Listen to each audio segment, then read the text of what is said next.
de minutos antes de que empecemos a tomar las fotos. Simplemente como que me dejo llevar, por la energía de la persona, por cómo es, por, no sé. Eso es lo que yo realmente agarro de inspiración a la hora de representarlos. Tiene que seguir su instinto para poder hacer eso. El instinto para mí es una de mis bases. And looking forward to talking to Gabby about my career. We have two very important people in the audience. My wife, Andy, and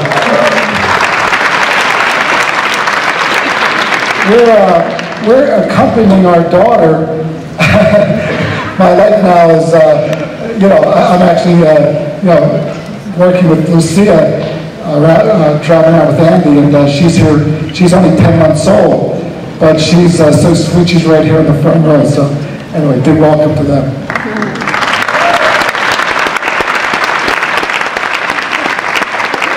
Okay, Steve, first of all, thank you very, very, very much for being here. We've been together for 4 days, I think.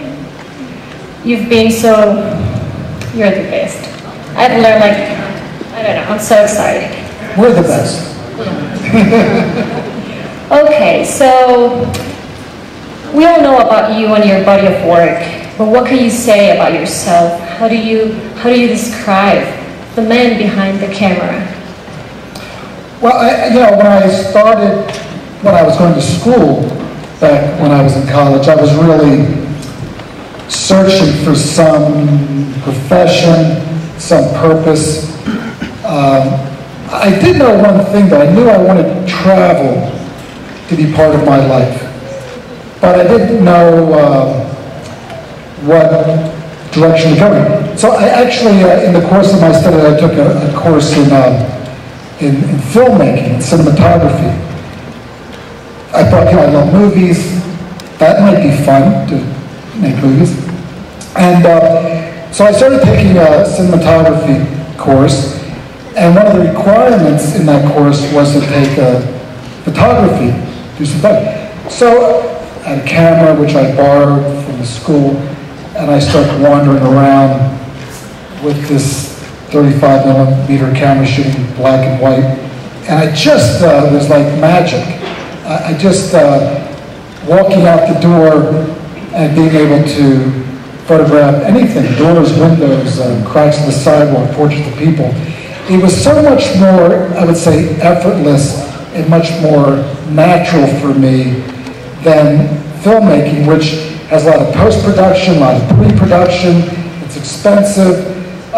You have not only the camera, but there's a sound component, scripts, writing. It was, so I decided that maybe still photography, but so I started working, I graduated, got a job in a newspaper.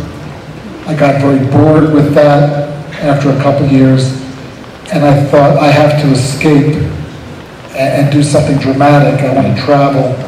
So I decided to quit that job and to go to India. I didn't have any assignments, but I thought I have to do something.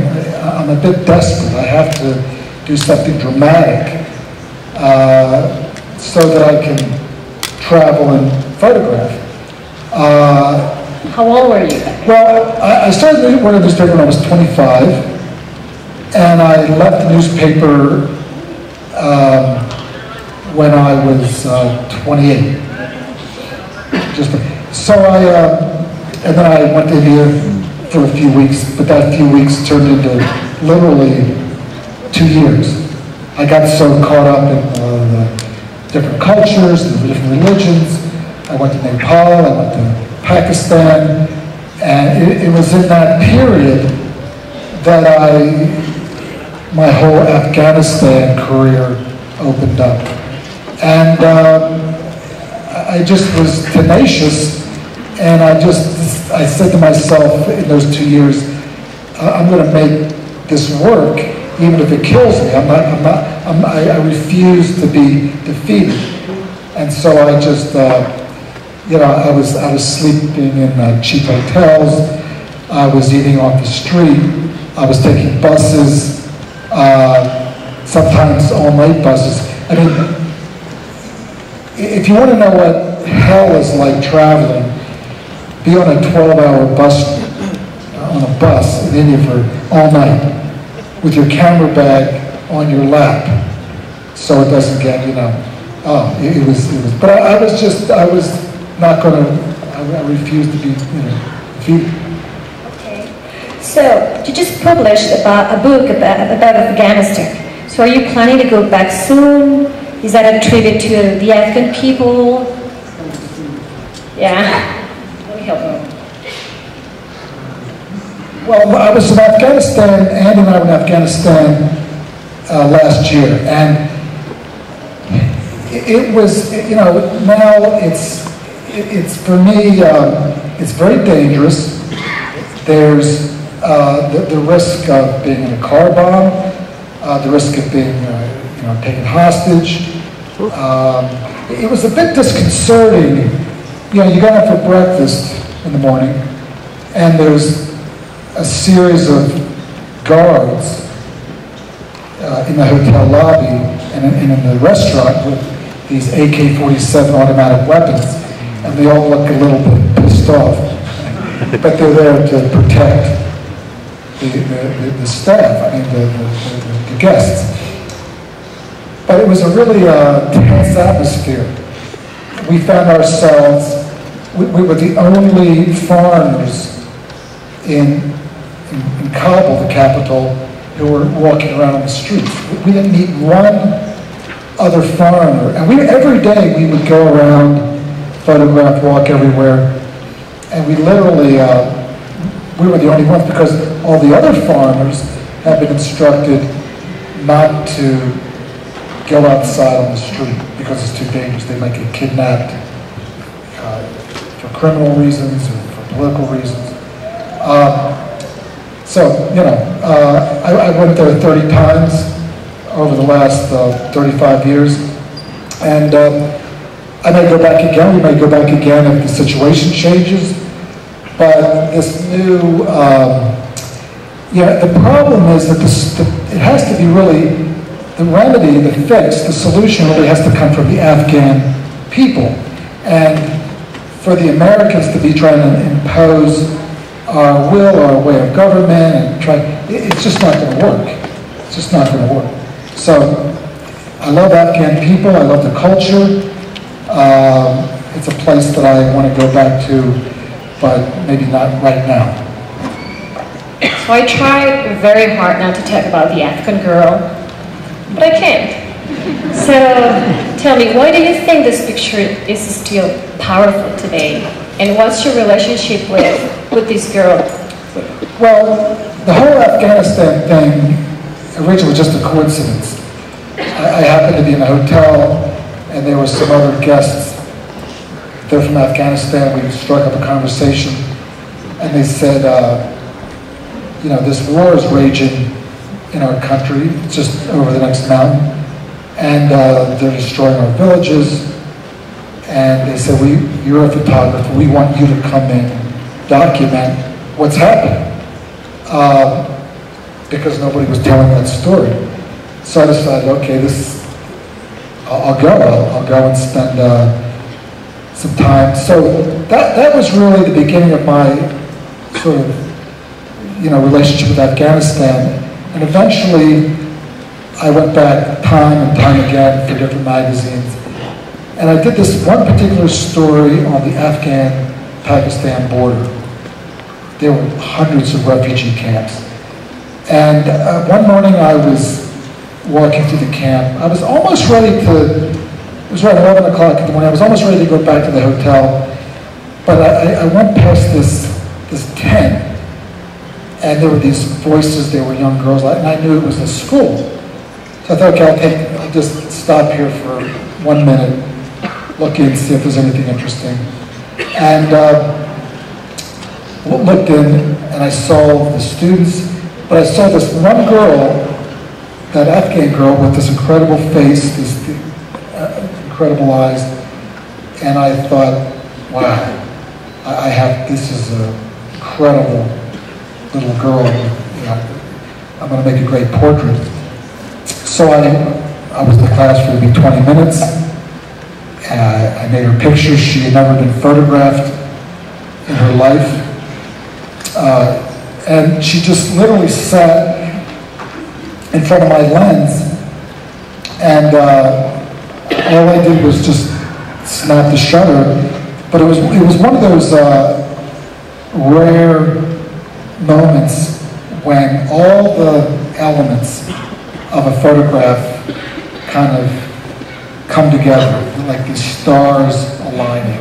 It was, because, the background was the perfect color. What she was wearing was this kind of nice red shawl, kind of maroon. And then she had this, these eyes and the light coming from this tent. Everything was perfect. I mean, I literally didn't have to do anything. It was like a gift. And she had that expression, which was incredible, because the expression, she's not smiling. She's not, doesn't appear to be unhappy, but she has those kind of haunted eyes. And it's a kind of an ambiguous expression. You can sort of tell, she's poor, her shawl's ripped, she has a bit of dirt on her face, her hair's kind of messed up, but there's this tenacious sort of, look that she's not going to be defeated, that she's a survivor. She's, and in a way, Afghan people relate to that picture because in her expression, she has dignity, respect. She's, and in a way that represented all Afghan refugees because they were going to persevere despite all these incredible odds against them. So I think there's a aspect of beauty in her picture. I think there's this there's a bit of the eyes, and I think there's an ambiguity about what's going on with this girl. This is really extraordinary. That's amazing. So tell me, do you think it's amazing for us that as a photographers we can change the world by a single image, or at least one person's life? Or well, I think that pictures can make a difference. Maybe not a huge difference. There's a very famous picture taken by a friend of mine who is a little girl in Vietnam, and she's running down the highway, and her arms are out, she's naked, and her clothes have been burned off her body, and it's from a bombing, from an American aircraft. And that picture was so powerful that public opinion around the world really kind of shifted against the war, because here this innocent little girl is naked because she's had the severe burns, and she's crying, and it's a very powerful picture today. So I think pictures can influence public opinion. I think we do the best we can. That's all you can do in life. I think a positive contribution, I think making a positive effort. Again, I think each positive action is like building a wall. Each action is like a brick, and all this accumulates into something really significant. But I think in my photography, I want to try and make pictures which I think are really about humanity. And I think we have to tell honest pictures and show the good side and the bad side, but I think there's so much wonderful things in the world that I always kind of gravitate towards think, what's important in life? I think that's one of the things we live for. We look at, art, music. I think there's beauty in wine and food and friendship and all sorts of things. So I don't apologize for erring on the side of trying to show some of the good parts of life. So you're talking about positive change. So can you share us what have you done in a way as a retribution to the African girl? Like I've read that you have done so many things for her that we don't know about those things. Well, the first thing we did when we were kind of reintroduced to her, we met like her 17 years later, was we said we got to compensate you for the picture. This picture's been used so many times. You need to be paid. You need to be compensated. So that was one thing. And then on my own, together with my sister, we bought her a house in her name, which is really unusual in that part of the world because normally property is in the name of the man. Mm-hmm. So in this case, we made it in her name so that she could own it. And then we've for the last, since 2002, we've been helping her with her family, her daughters, and as a result of our involvement with her, we started this, actually we raised about $1 million for the Afghan Girls Fund based on our picture. But then we also started a project for young girls in Afghanistan to learn photography. Because so often girls in Afghanistan, they're expected to work and they clean and all these things, but we were able to buy some cameras and have these girls photograph we have an instructor, they learn about how to make pictures, and they've done some amazing work photographing their friends, their community, their village, so it's been a great thing, and some of the pictures are amazing. So we wanted to actually expand that into maybe other countries and kind of empower these young girls to have this kind of creative expression. It's something they're not, it's a new experience for them. And it's a way for them to do something on their own and have some tangible product or outcome of it. Okay. I would like to move a little towards storytelling. So how do you define a storyteller? Well, I think good pictures have some emotional component. I think great pictures take us on a journey that we see something, we learn something, it evokes laughter or sadness or we react to that picture because there's a story about, maybe it's a story about a dog, or maybe it's a landscape, or something we see this picture, or maybe it's a wedding picture. I saw some amazing wedding photographs in the last couple days, and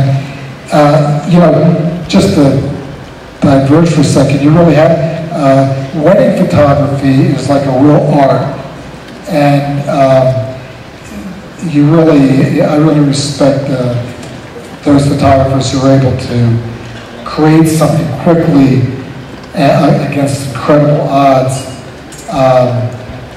But I think there's all kinds of photography, but I think for me the best photography is ones that I look at and it's like that kind of wow factor. It's like, whoa, it really kind of takes your breath away. And there's something in it that captures your attention.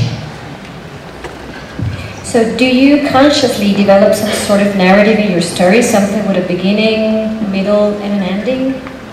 Well, the way I normally work, if I came to Mexico City or I've done, Africa or New York or wherever, the way I kind of start my sort of way to get into the story, the process, is I want to sort of do a little bit of a scout, kind of a recce, and I want to see what is it about the place that I respond to? What is it that intrigues me?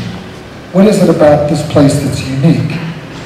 And I kind of let that scouting period of time lead me to the story. But a lot of times it's just,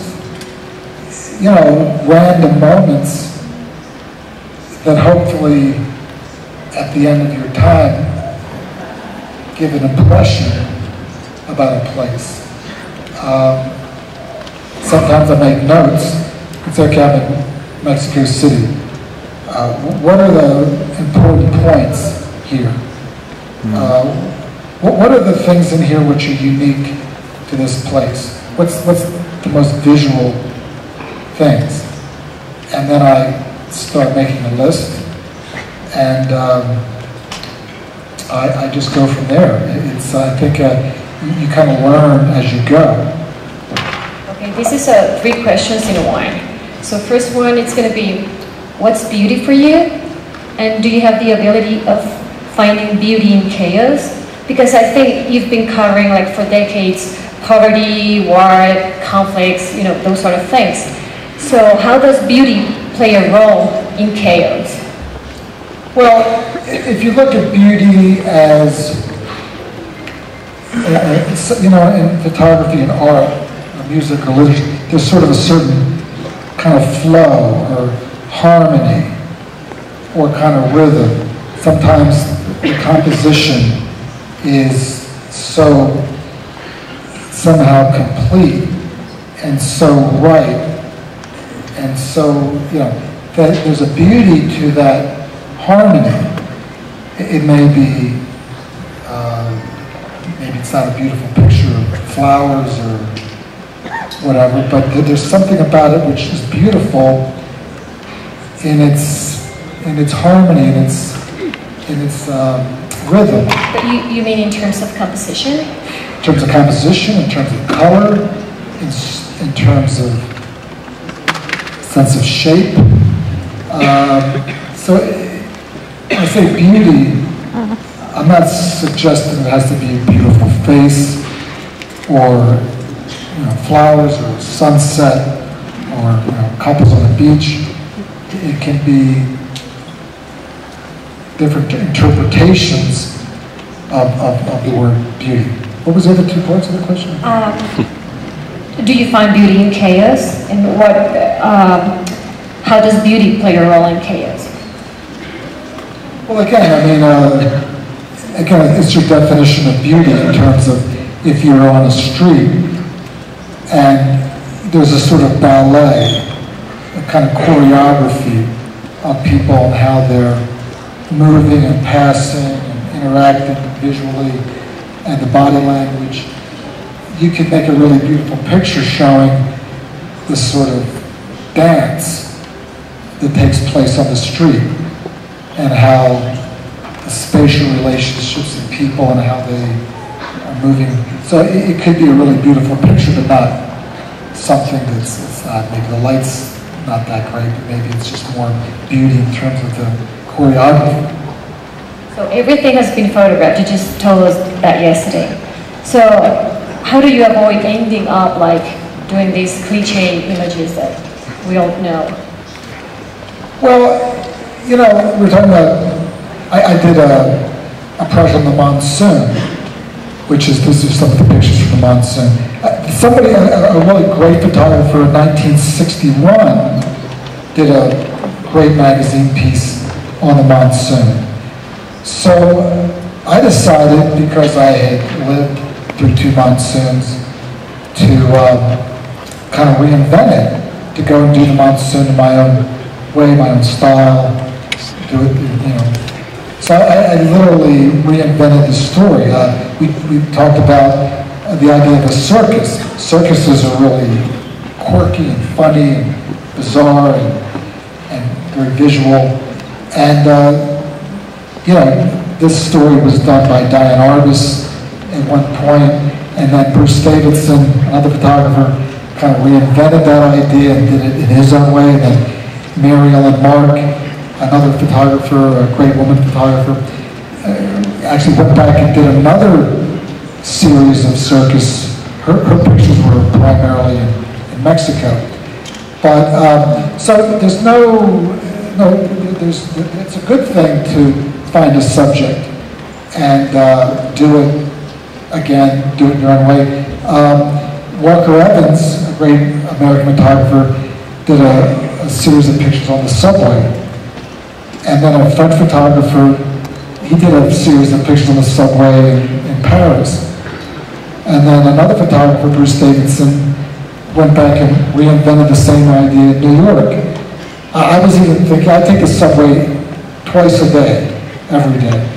And I was thinking, well, if I'm on the subway anyway, why not do my own take on subway? So I think that, you know, if you think of like the Day of the Dead in Mexico, there's festivals in India, there's festivals here, festivals there. I think that you should not worry that something's been photographed before. The only tricky part is that you're going to have to do it as good or better than these other people have done it. So if your pictures are being compared to circus pictures by Diane Arbus, Bruce Davidson, Mary Ellen Mark, you better do something really spectacular. Or at least different, but better in a way. Yeah, we always want to work on a very high level. I mean, we all want to be working in a great way. So when you find a place to photograph, what's your research process like? Well, I'll do some research at home before I leave to find out which places are interesting, and about, you know, just kind of a general idea, so that when I get to the place, I can start working right away. The other thing I do before I get to that place is I try and get like a fixer or a translator, a guide already in place, so that when I get to the country, I have some of them to be working with. Now, if we're all photographers, and if you're going to, maybe you're going to go to you know, Morocco or Japan or Africa or Argentina or something, you could get online and try and find another photographer or somebody that they recommend to act as your sort of assistant. So I always have somebody already lined up before I get to that country, so that I don't have to search around when I get there. Okay. As a photographer, what are the biggest challenges you have faced during your career?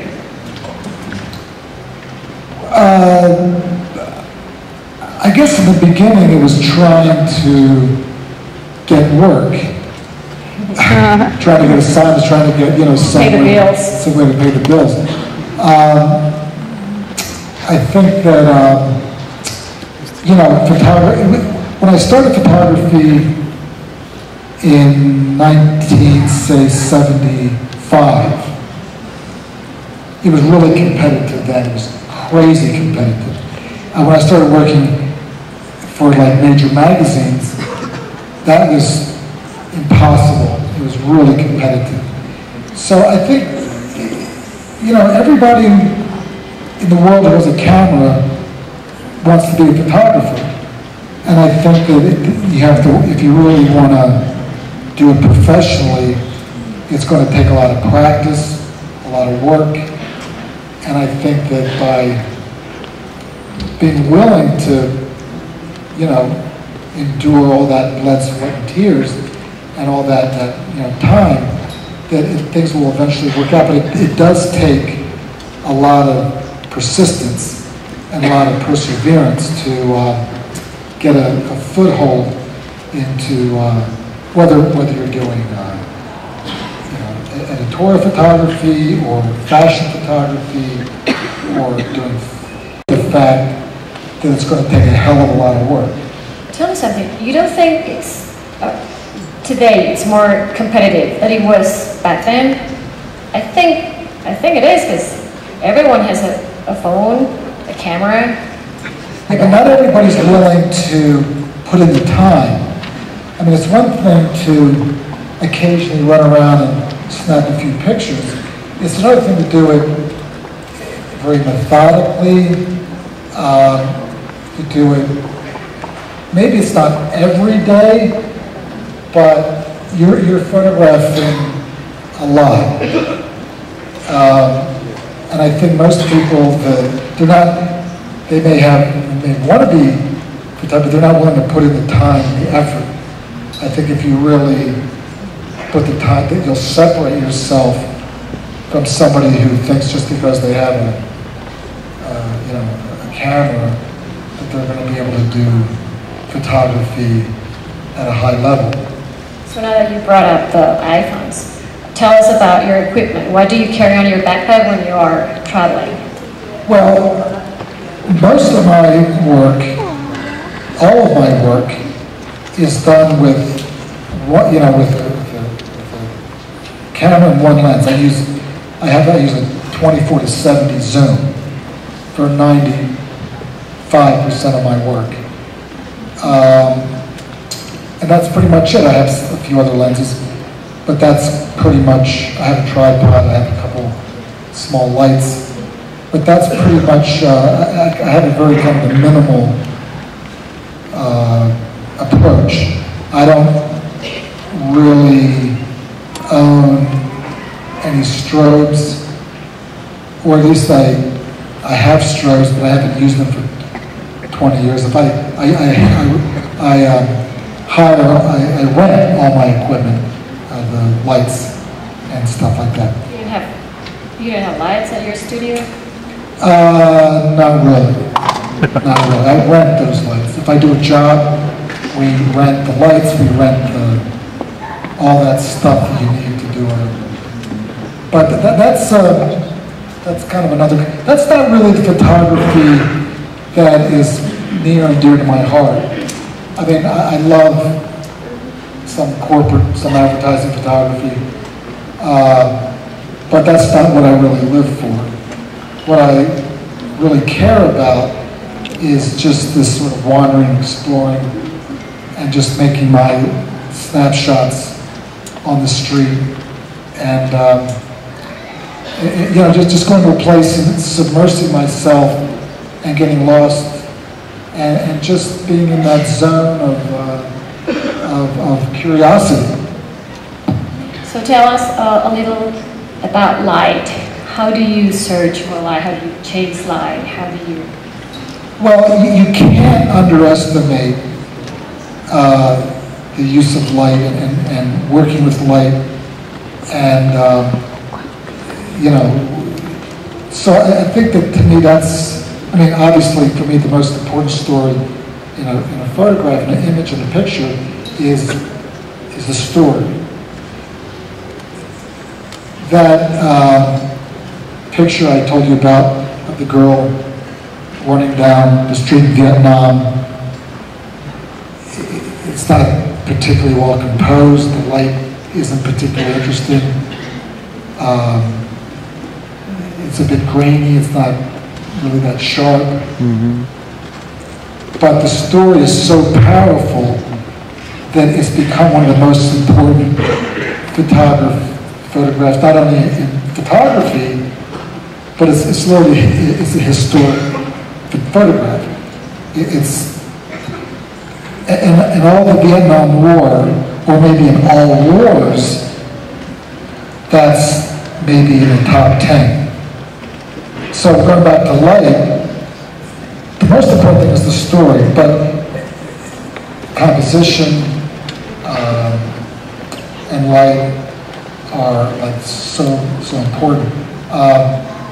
So you have to study that, you have to work, you have to go out and photograph, kind of sort of trial and error, what works, what doesn't. I think it's really important for all of us to look at great photography books, work by some of the great masters, and to see, well, first of all, it's great fun, but just on a, it's also great to see how they solved questions and problems of light composition.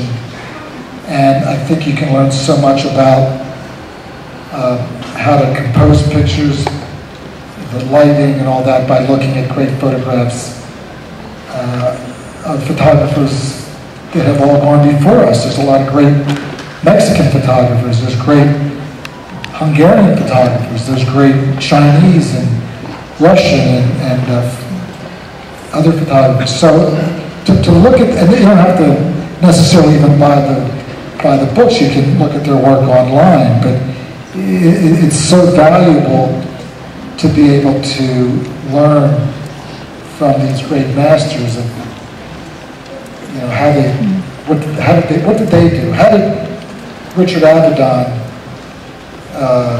how did he approach fashion? You know, and you start to look at him, my God, this guy was a genius. Okay. Most of your work is color, is that right, or am I wrong? Okay. So how did you choose between color and black and white? Because you told me when we were at the workshop that black and white, for you, it's easier than color. Oh, no, that kind of shocked me. Like, well, there's no question that color is much more difficult than black and white, because color is just a black and white picture in color. I mean, you still have to have the story, you still have to have the composition, you still need to have the right light, but in color you have also the problem of color, you have to solve that. When I shoot black and white, I'm so relieved, I think, oh my God, I don't have to worry about the colors. Having said all that, I think black and white is great. I think color is great. I think that a lot of my friends only shoot black and white. That's fine. I don't think that it matters if you shoot in black and white or color. But the world's in color. Undeniably, the world's in color. And to tell an accurate story about life on planet Earth, color is part of that story. So to me, it's more accurate to show the world as it is, not that sort of abstracted. But it doesn't matter. I mean, you know, if you want to shoot black and white, it's perfectly fine. You know, for the first 100 years of photography, color was a bit shaky. Printing, books, it wasn't that great. And black and white was the way everybody was shooting, and everything was printed in black and white. It's only been in the last, I don't know, maybe since the 50s or the 60s, when colors really come into its own and become more good for printing in books. Now it's great, but that hasn't always been the case. And the great masters, all the great masters, were working in black and white because that was the only game in town. Sadly. So, you've worked both film and digital. How does the transition affect your way of working? And I know you prefer digital, but I want to know why. Well, when I was shooting Kodachrome, and I shot Kodachrome, which was an ISO of 64, really, really slow, and I shot that for 25 years, you couldn't really shoot in low light. I mean, you could if you had a strobe or you had a tripod, but you couldn't really handhold and stop action the way you can in digital. Now with being able to shoot at ISO, 5,000 or whatever, you can really go out on a dark street now and work with the camera handheld. It wasn't possible with film. And the other thing is with digital, you can evaluate the focus, the composition, the light, the moment, all immediately. Whereas with film, you never knew exactly, if you had the moment or whatever. I think digital now is much superior to film. 15 years ago, you could have made a case that, it wasn't, but now in 2017, all the research and development for camera manufacturers, all the money's going into digital. I'm not sure how much money is going into research and development for film.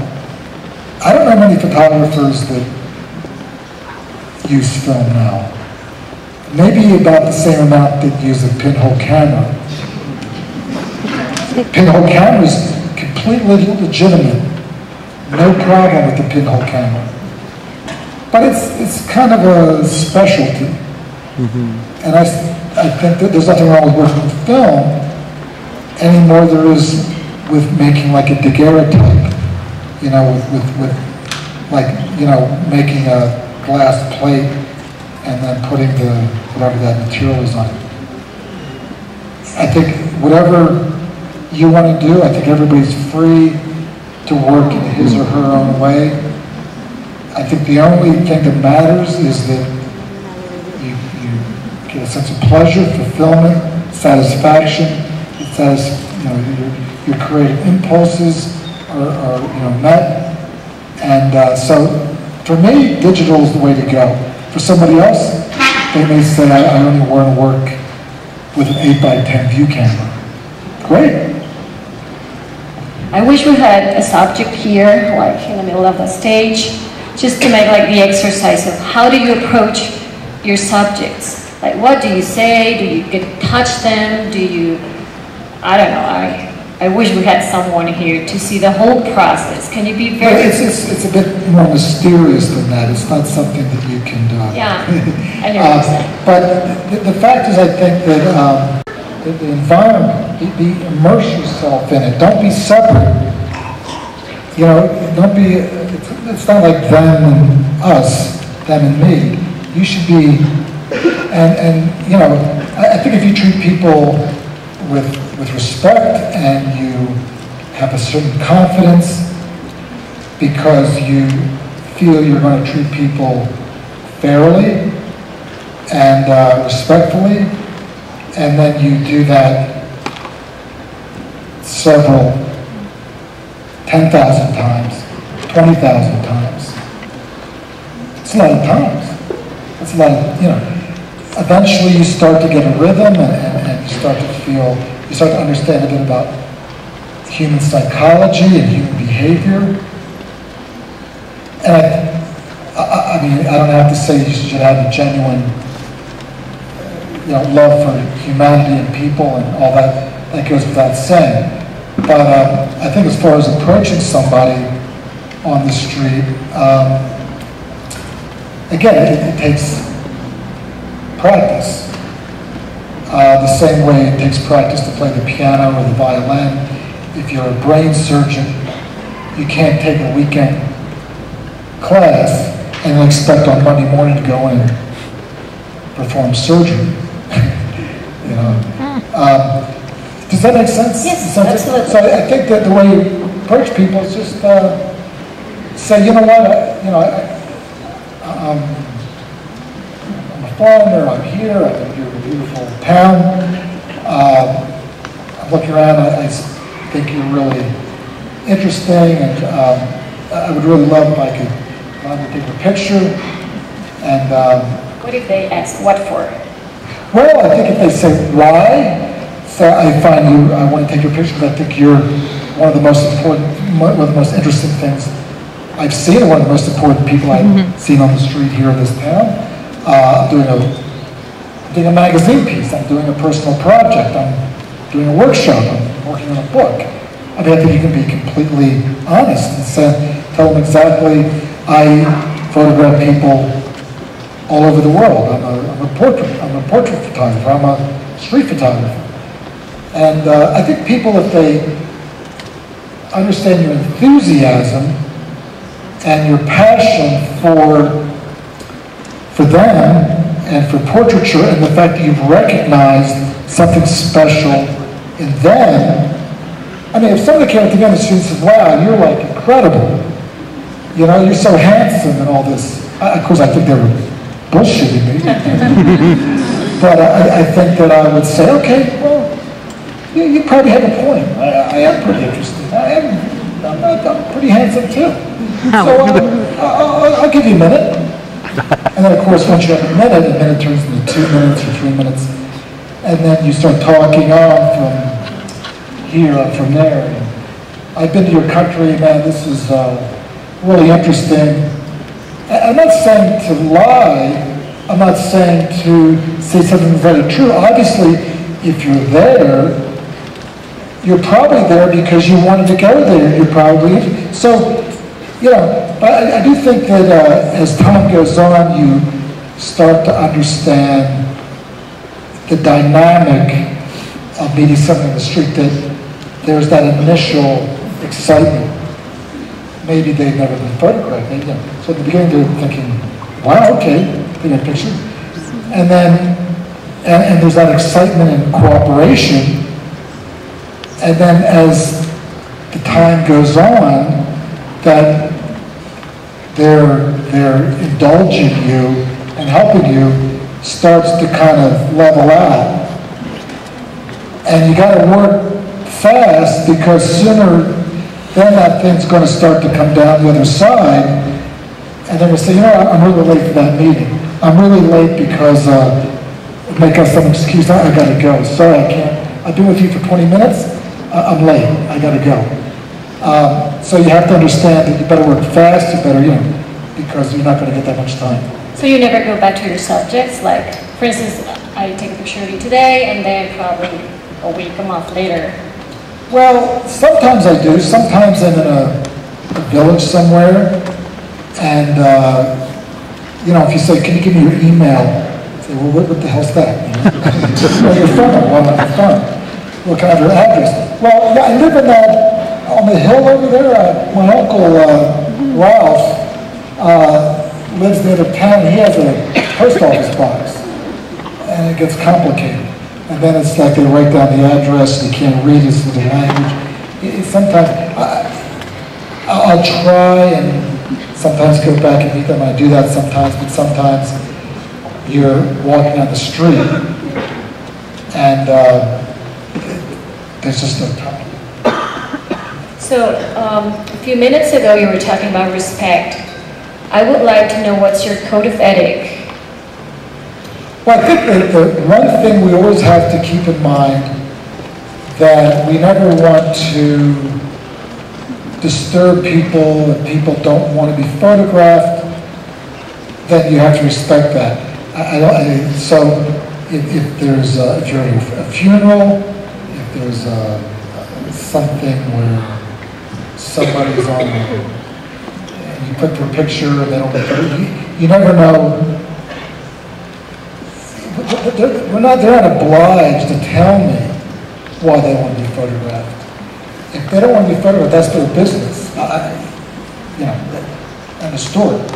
The other thing is, I think that if you're somewhere, you have to true to the culture, and you don't want people to start doing something that's not true to their culture. If people do a certain thing in a certain time of day, in a certain place, You don't just say, well, the light's not good, can we do that? Well, if they do it at dawn, it doesn't make sense to have them do it at 3 in the afternoon. So anyway, as far as the ethical thing, I think it just has to be, we want to make up stuff, unless you're doing photography as an artist, and then I still think you need to be respectful of people and not impose yourself on people and make it uncomfortable and get into some kind of negative energy. So, and how does your subject react to your camera most of the time? Well, I think most people are tolerant. Some people are excited. Some people are willing. Some people are flattered.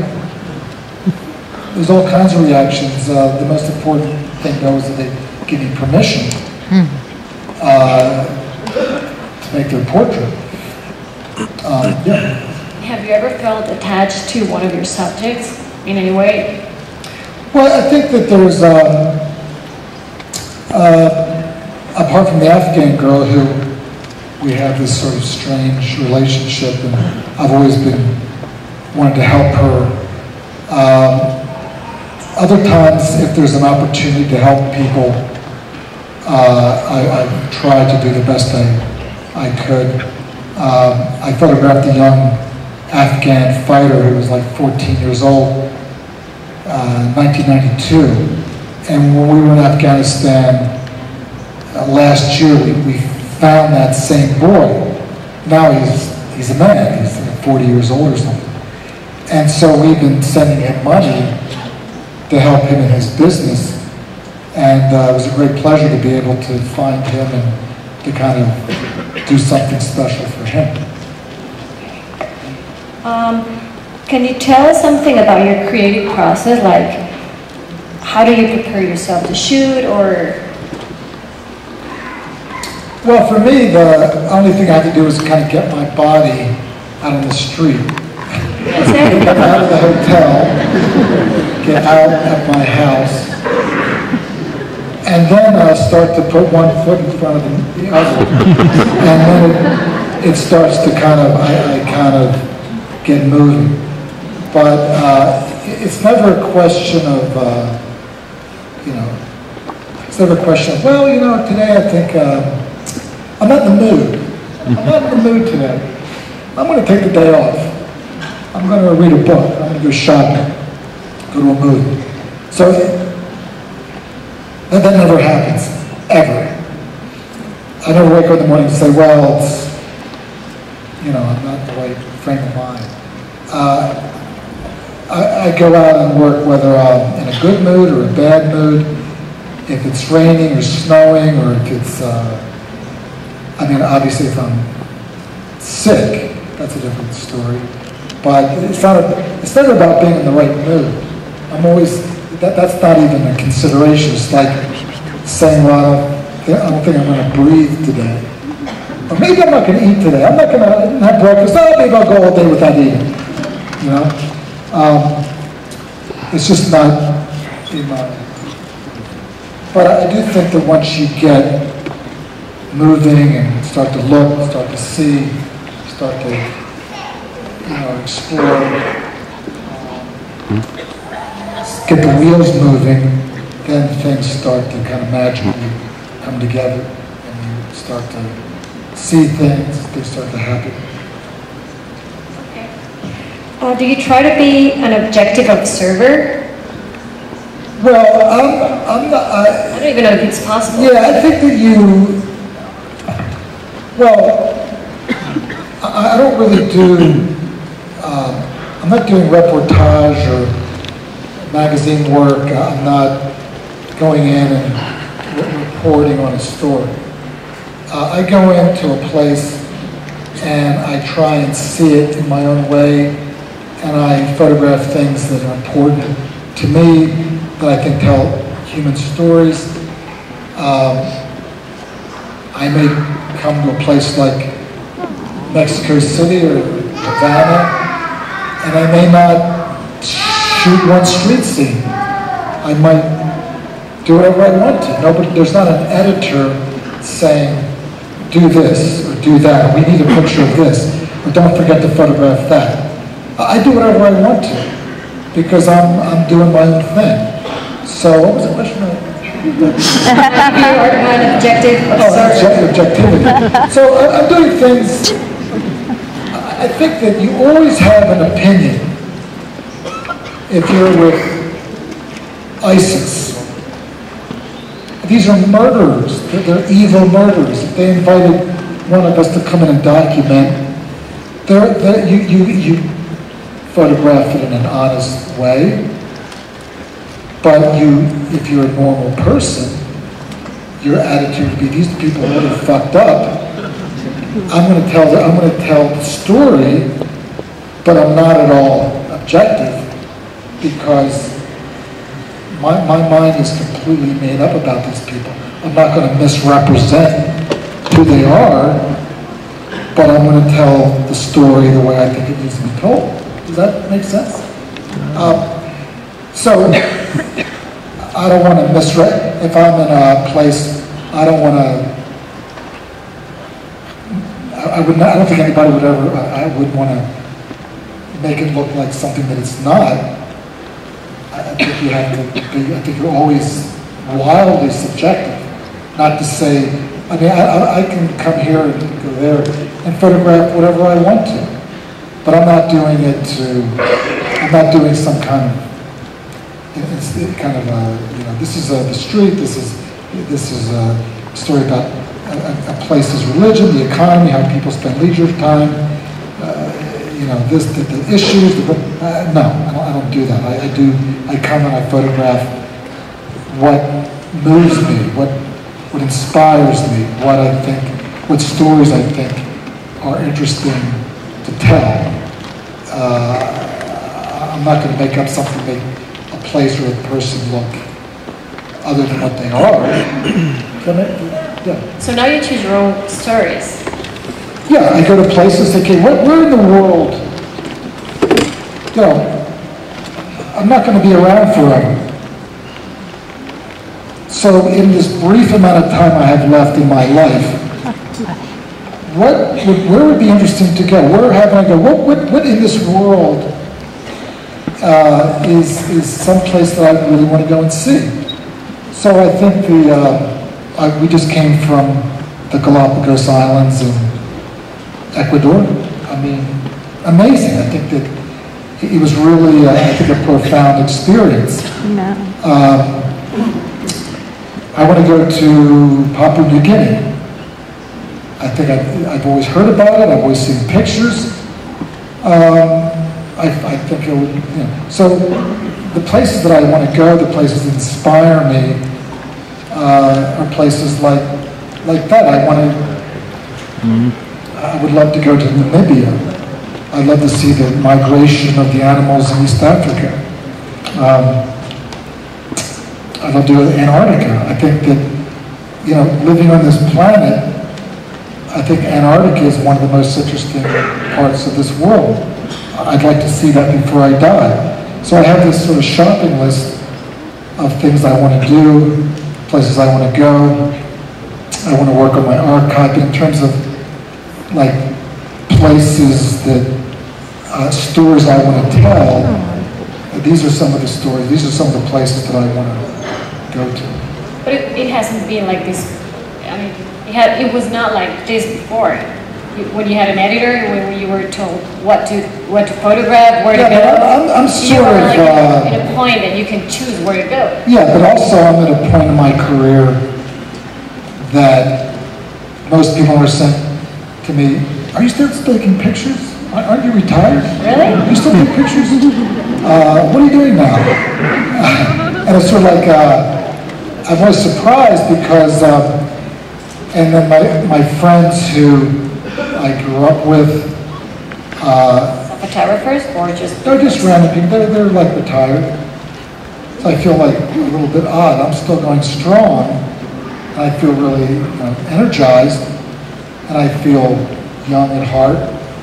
And so I just keep them like that Energizer bunny that just keeps kind of moving.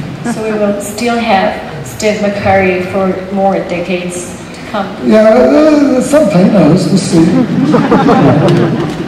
Keep it going. I hope so. Yeah. So, as a mentor, what advice would you give to young photographers? Well, I said it before, I'll say it again. First of all, it takes a lot of work, effort, time. That's one part. The other thing is, I think that, again, this idea of learning and studying about other kinds of other photographers. If you're a portrait photographer, you should probably know the work of other great portrait. I just think that you can learn so much. So I think that my advice is to kind of be curious, learn as much as you can. You're always learning. It's not that, well, now that I'm out of school, I'm not really learning and studying. That goes on forever. And then this idea that you have to really persevere and work hard. I don't know, to me it's not so complicated, but it does involve a lot of hard work. I don't know, I mean, to me that's and I guess there's other things which are obvious, to be able to work with people and to the craft of photography, you need to know some of that. But I think for me, I don't know, that's for me it has to do with, and take risks. I think you have to take risks. And try new things, and kind of work, as they say, work outside the box and try and experiment, and don't be timid. You have to jump in with both feet. Okay, Steve, do you feel like taking questions from the audience? I don't want to be the only one asking questions here. Yeah? You can help me with the mic over there.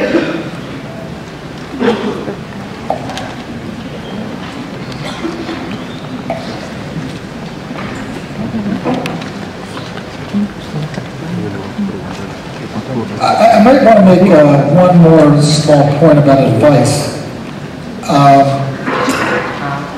I think if you can find a subject or a project that you think is visual, and you have a passion for it,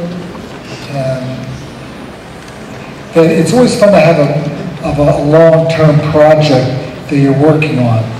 It could be your family, it could be a portrait, it could be your neighborhood, it could be your city or town, it could be flowers, it could be landscapes, it could be dogs and cats, just something that you keep adding to that body of work with the idea that someday I'm going to put all these pictures into a book, and it's going to be something that really shows kind of this long-term commitment to a project. It could be anything, but just something that you find that fascinates you, that you find interesting, but kind of do it apart from your sort of professional work. Like when I worked in the newspaper, I never had time to go out and take my own personal pictures. But I wish I had, because in 1978, well, I did a lot of assignments along the way for money, but the major bodies of work I did were ideas and projects which were my idea. I did hundreds of really boring magazine assignments. And those pictures are lost or whatever, they don't have any value, but the big projects came from kind of inside me. And that's why I think that you want to make pictures that you like today, and if you come back to those pictures in 20 or 30 years, they're still going to be interesting. You know, if you're shooting cosmetics or something, great, or food or something, great, but do something for yourself. Don't just shoot something which doesn't have any kind of long-term value. Oh, yeah. Well, I photograph people sleeping, dogs sleeping, I photograph, you know, people reading. I did a book on people reading. I like couples, weird places, you know, park benches, walk down the street. So I try and have these themes, which if I see somebody reading on a park bench or on the plane, I try and snap a picture. I try and I'm always looking for pictures wherever I go. And a lot of those pictures are taken with the cell phone, because the quality now is so good that you can, you know, put one of these pictures in a book or exhibition.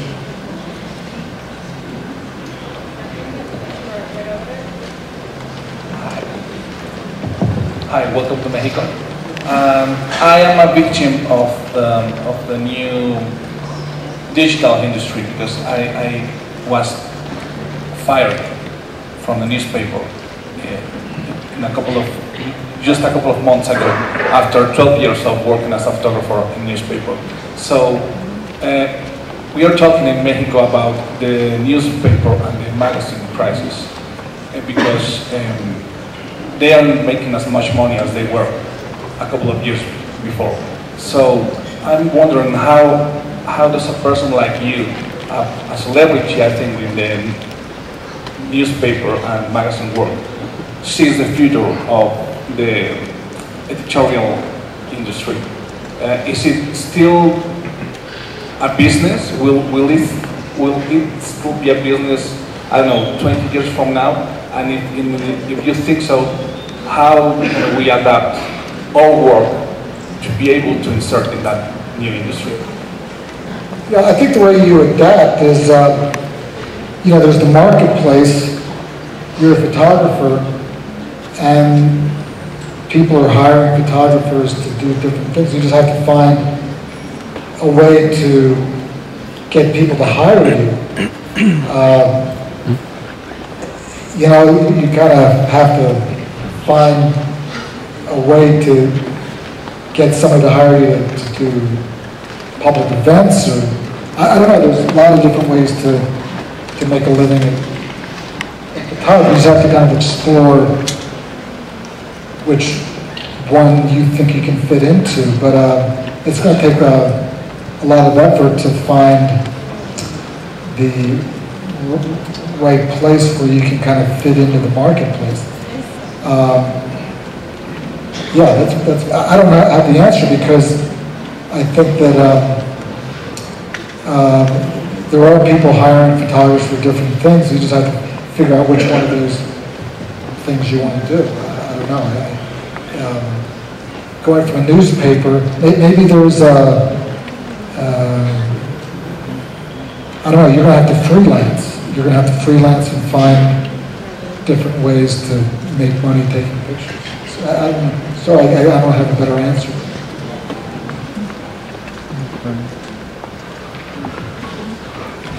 Hi, Steve. Steve, I have another question. This is Jose Ortega. I've been seeing your pictures since a long time ago, and I see that you take a lot of candid moments. You just said that this weekend, over the weekend, you have seen a lot of wedding photography, wedding pictures, good or nice pictures. Have you ever tried to do wedding coverage? Maybe why you have done that, or why you have don't do that?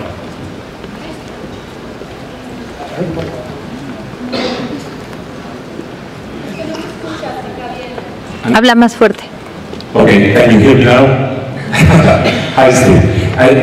I see that your pictures are candid ones.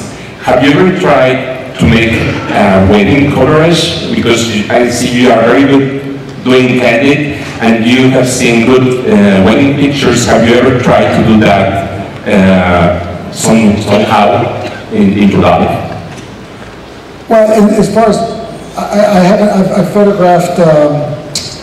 I did a story for a magazine on an Indian wedding, I don't know, 10 or 15 years ago.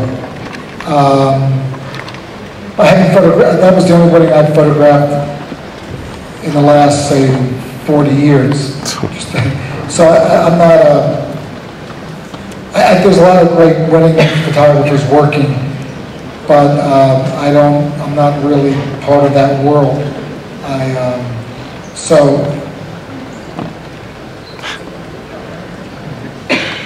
No, I haven't. I would be more than, if the price was right. I would love to take anybody's wedding, anywhere. I'm your man. If we can negotiate, we can talk about agent, where the price is going. We'd love to. Bueno. Todos tienen su precio. Sí, claro. Hola. Hi, over here. We come from Acapulco. We work in a studio that we call 11 Twice. And I have an answer because the 11 Twice has been assigned for us to do a lot of things that we do.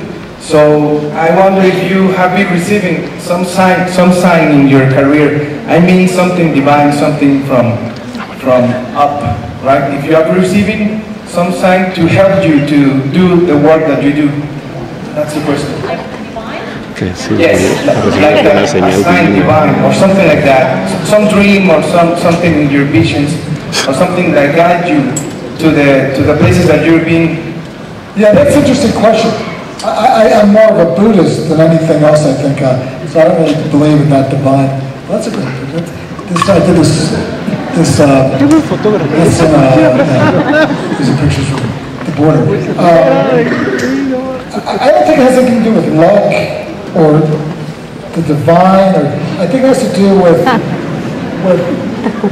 hard work. I think you have to. There's a combination of things. It's hard work. You have to be able to work with people. You need to be clever. There's a sort of public relations part. There's a lot of components that go into a freelance career. But again, I think hard work and learning about photography and practice. For me, it's always been more than a full-time job. I spent years get to my studio at 9 o'clock in the morning, and I'm sometimes there until 9 o'clock at night. It's just a lot of work. I think some people don't understand how much work is involved, and because it's so competitive, you have to work all the more hard. But I don't think that I think it was just hard work. I don't think it had anything to do with other kind of. I think it was just hard work. Obviously there was the talent component, but I think we can do a lot. You can learn a lot. I don't think talent often. I don't think you need a tremendous amount of talent. I think if you just work hard, you can kind of learn lighting. You can, if you wanted to be a wedding photographer, you could look at a lot of thousands of wedding photographers around the world and see what they did, how they did it, lighting, this, that, and the other. And I think that you can pick up a lot of tips by just studying the work of, Annie Leibovitz. There's tons of photographers now that are lighting the way she lights. It doesn't take a genius to figure out the softbox, this and that, and it pretty much is not complicated. So you can get the same, if you want to learn about the same light as Amy Leibovitz, it's not difficult. And then you can study. So I think that it's something you can learn, and it's not magic. I think it's something that you can actually learn. Hi, over here to your right. Here. Hello. Hi. I am Erica. I'm from Costa Rica. Very nice meeting you. My question, I sense a lot of patience in your photo. And I always, when I'm taking a picture and I find something that it's really interesting, I always fear that there's something more interesting happening elsewhere. So my question is, how do you know that something's really going to happen there? And also, how long have you waited for a picture to happen? What's the longest you've waited? And where do you get your inspiration, your visual inspiration? What do you like to see? I mean, do you look at the work of other photographers, or do you watch movies, or do you go to museums, or do you just get inspired by? All of that.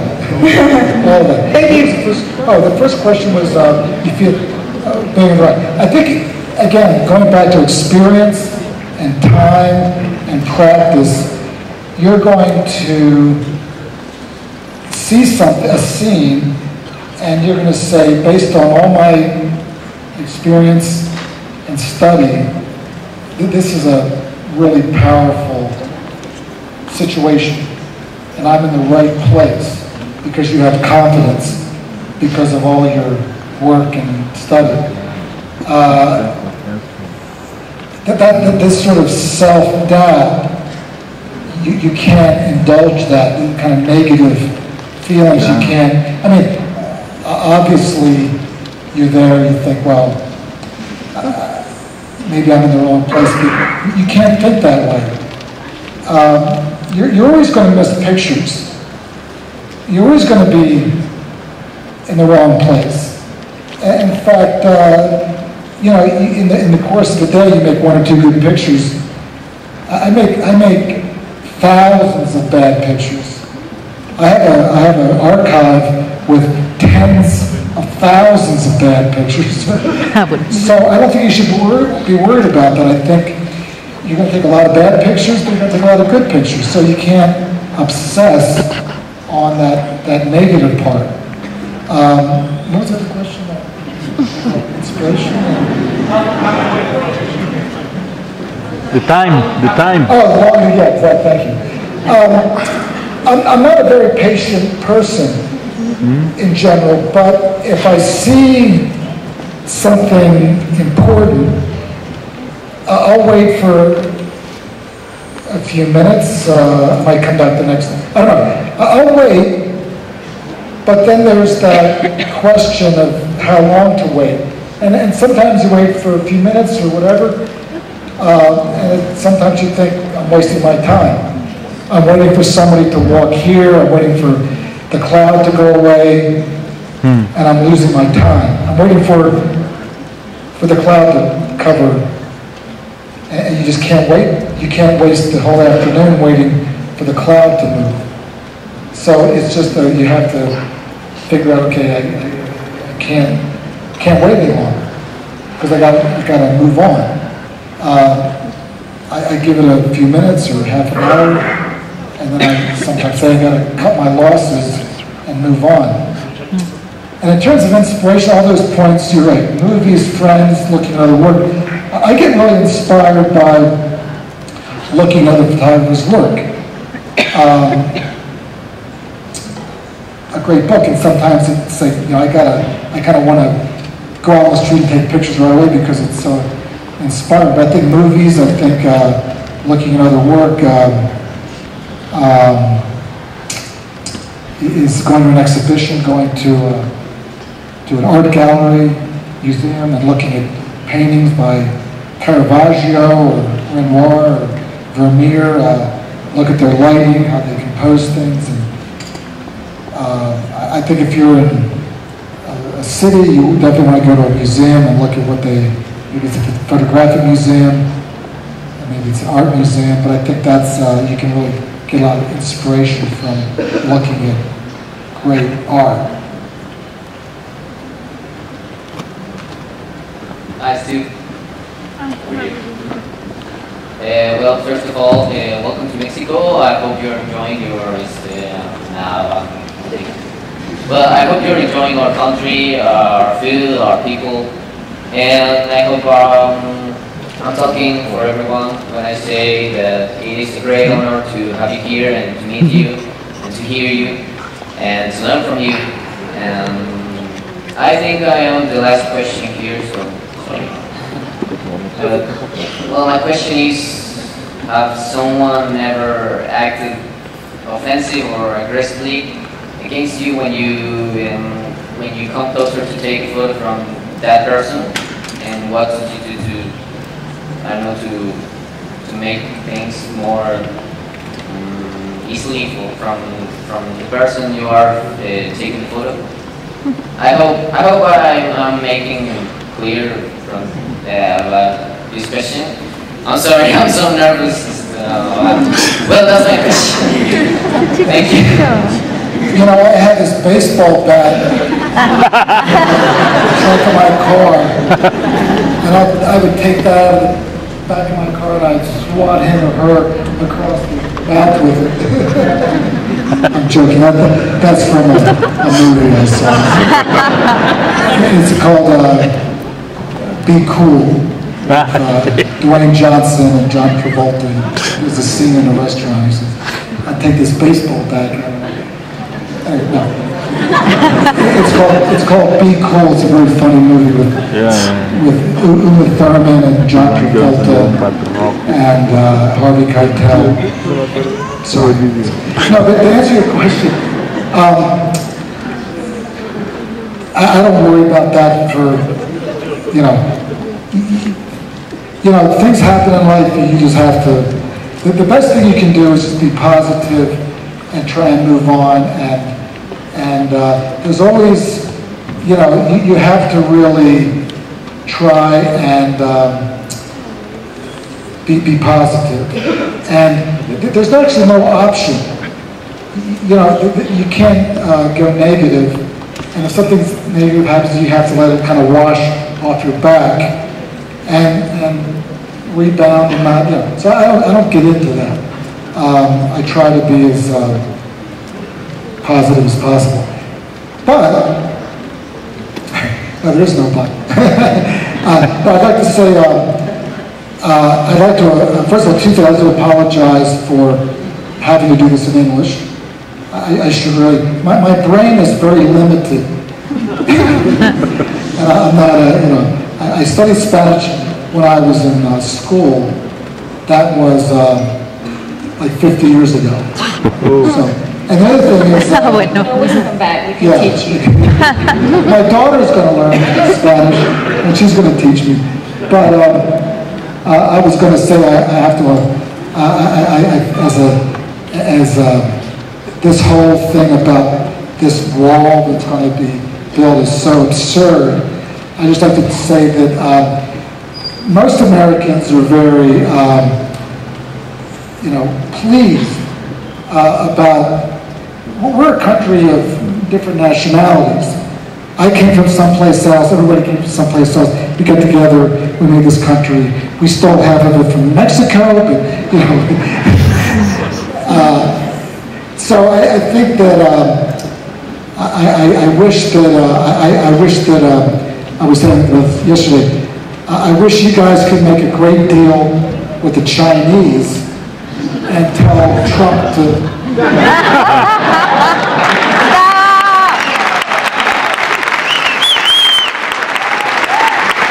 Thank you very much. Thank you.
esta,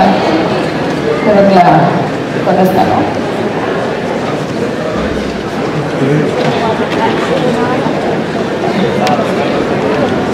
Levanta las manos porque creo que va a ser una selfie.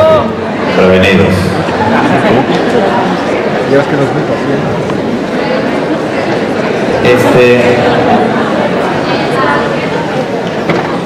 ¿Subimos todos? Sí. No.